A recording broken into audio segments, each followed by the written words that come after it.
नमस्कार दोस्तों, धार्मिक तथ्य में आपका स्वागत है। दोस्तों, हम आपको बता दें कि भीष्म पितामह अपने पिछले जन्म में एक वसु थे और एक श्राप के चलते उन्हें मनुष्य रूप में कष्ट झेलना था। तो आइए जानते हैं उस कहानी के बारे में। 8 वसु भाइयों में से एक धू नामक वसु ने एक बार ऋषि वशिष्ठ की कामधेनु का हरण कर लिया। जब ऋषि वशिष्ठ को इस बात का पता चला तो उन्होंने वसु भाइयों को कहा कि जो काम तुम लोगों ने किया है ऐसा काम तो मनुष्य करते हैं, इसलिए तुम 8 वसु मनुष्य हो जाओ। यह सुनकर वसुओं ने घबराकर ऋषि वशिष्ठ से प्रार्थना की तो ऋषि वशिष्ठ ने कहा कि अन्य वसु तो वर्ष का अंत होने पर मेरे श्राप से छुटकारा पा जाएंगे, लेकिन इस द्यू नामक वसु को अपनी करनी का फल भोगने के लिए एक जन्म तक मनुष्य बनकर पीड़ा भोगनी होगी। यही द्यू बाद में माता गंगा की कोख से देवव्रत के रूप में जन्मे। यही देवव्रत आगे चलकर भीष्म पितामह कहलाए। दोस्तों, अब जानते हैं उन 4 पापों के बारे में जो भीष्म पितामह ने किए। पहला पाप, भीष्म पितामह ने अपनी सौतेली माँ सत्यवती के कहने पर ही काशी नरेश की तीनों पुत्रियों अम्बा, अम्बालिका और अंबिका का अपहरण किया था। बाद में अम्बा को छोड़कर सत्यवती के पुत्र और अपने सौतेले भाई विचित्रवीर्य से अम्बालिका और अंबिका का विवाह कर दिया था। दूसरा पाप, गांधारी और उनके पिता सुबल की इच्छा के विरुद्ध भीष्म पितामह ने धृतराष्ट्र का विवाह गांधारी से करवाया था।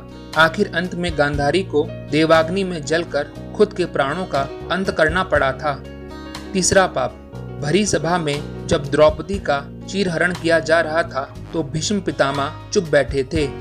भीष्म पितामह ने जानते हुए दुर्योधन और शकुनी के अनैतिक और छलपूर्ण खेल को चलने दिया। मृत्युशैया पर भीष्म पितामह जब मृत्यु का सामना कर रहे थे तब भीष्म पितामह ने द्रौपदी से इसके लिए क्षमा भी मांगी थी।